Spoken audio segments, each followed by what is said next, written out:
Hi అండి, welcome back to the kitchen. మళ్ళీ మీ ముందుకు వచ్చేసింది. ఈరోజు నేను చేయబోయేది దొండకాయలు కాయల పళంగా వేయించి మసాలా కర్రీ చేస్తున్నా అండి. నేను అరకిలో దొండకాయలు తీసుకున్నాను. ఇదిగో ఇట్లా 4 పలకలుగా కట్ చేసుకున్నాను. 4 వైపులా బాండీలో పెట్టి ఆయిల్ వేసి బాండీలో వేస్తున్నాను.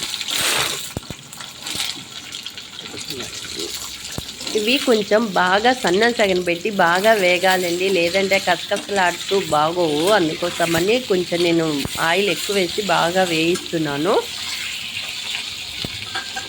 ఇవి కొంతమంది ఉడకబెట్టేసి వేస్తారు, అలా అయితే నాకు అంత టేస్ట్గా అనిపించలేదు. అందుకోసమని నేను వేయిస్తున్నానండి.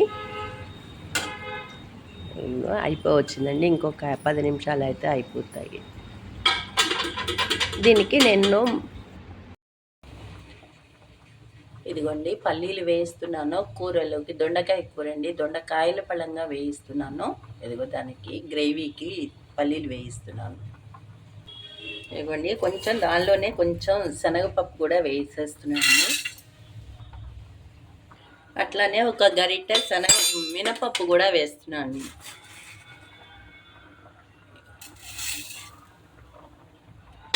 ఇవి వేగిన తర్వాత తక్కినవి వేస్తున్నాను. అదిగోండి ఒక గరిటె నువ్వులు పోస్తున్నాను.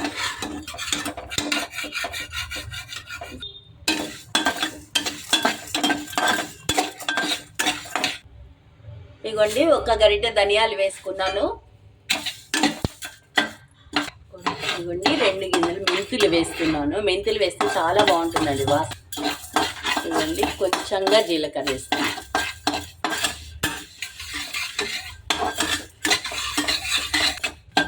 స్టవ్ బంద్ చేసేస్తున్నాను. అయిపోయింది. మిక్సీ వేసుకున్నాను చల్లారి పెట్టుకొని. ఇవ్వండి చల్లారిపోయినాయి ఇవి మిక్సీ వేసుకుంటున్నాను.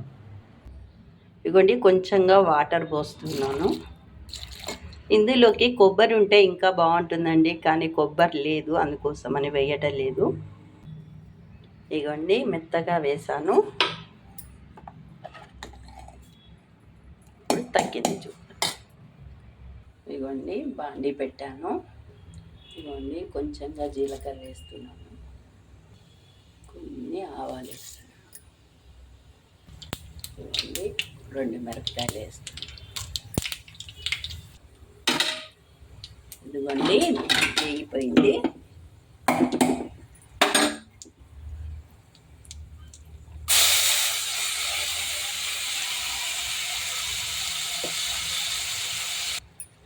ఇవ్వండి ఇది ఒక్క రవ్వ ఉడికిన తర్వాత దీనిలో దొండకాయ వేయించాం కదా, అవి దీనిలో వేసేద్దాము.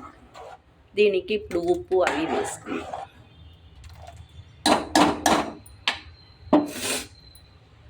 ఇవ్వండి ఉప్పు వేస్తున్నాను.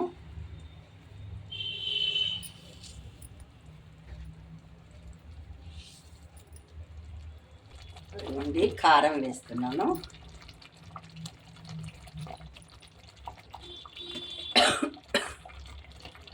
ఇవ్వండి ముక్కలు పోసేస్తాను.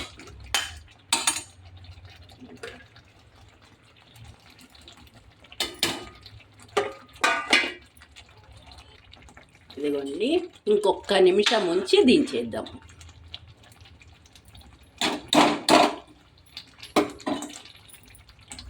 ఇదిగోండి నూనె పైకి వచ్చింది, తేలుతోంది చూసారా.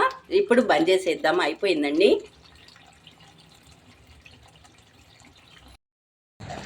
ఇదిగోండి కూర అయిపోయింది, దించేసాను.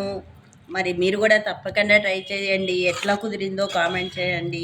మరి లైక్ చేయండి, షేర్ చేయండి, సబ్స్క్రైబ్ చేసుకోండి. మరిన్ని వీడియోలతో మేము ముందుకు వస్తూనే ఉంటాను.